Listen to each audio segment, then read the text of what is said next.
Il avait aussi expliqué que l'argent provenait de la vente des buffles.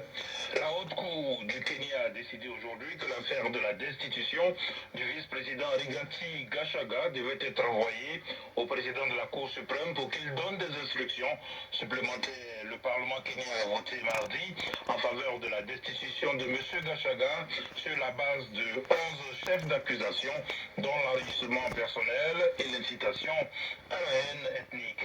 Le vice-président a nié toutes les allégations et a déclaré que l'affaire était absurde.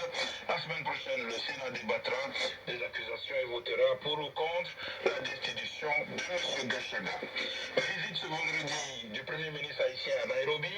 À l'occasion, le président kenyan William Ruto a assuré que 600 policiers supplémentaires seront déployés pour une mission multinationale de soutien à la sécurité en Haïti ravagée par la guerre des gangs. Éric Manirakiza.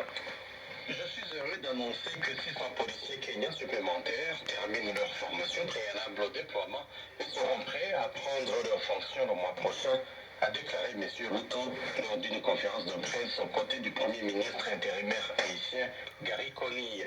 Nous aimerions voir une réponse plus rapide, nous aimerions voir plus d'engagement et nous allons continuer à faire pression en son sens, a renchéri M. Conille.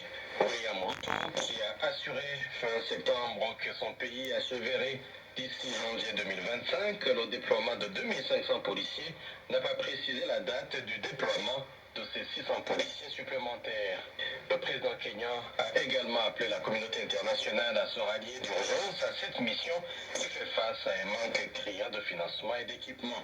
Haïti souffre depuis longtemps de la violence des gangs qui contrôlent 80% de la capitale de Port-au-Prince et des axes majeurs du pays.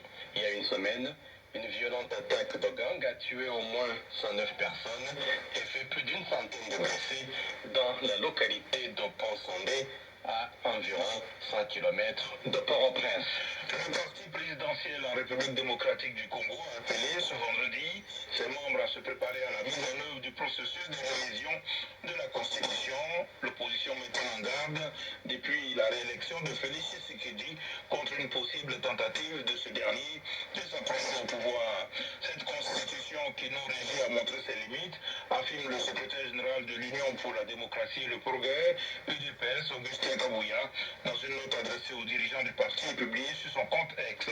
Au Sénégal, le pouvoir présentera lundi en grande pompe son programme pour les 25 prochaines années. La présidence vante comme un tournant ce référentiel des politiques publiques intitulé Sénégal 2050, agenda national de transformation économique mais aussi politique, a dit ce vendredi le Premier ministre Ousmane Sonko. Le modèle de développement proposé sera structuré autour de 8 pôles de développement sur le territoire, a dit le Premier ministre. Sénégal 2050 ambitionne de réduire la pauvreté, de tripler le revenu par habitant d'ici à 2050 et d'atteindre une croissance économique annuelle moyenne de 6 à 7% de la présidence. VOA Afrique, à Washington, vous êtes à l'écoute du monde aujourd'hui.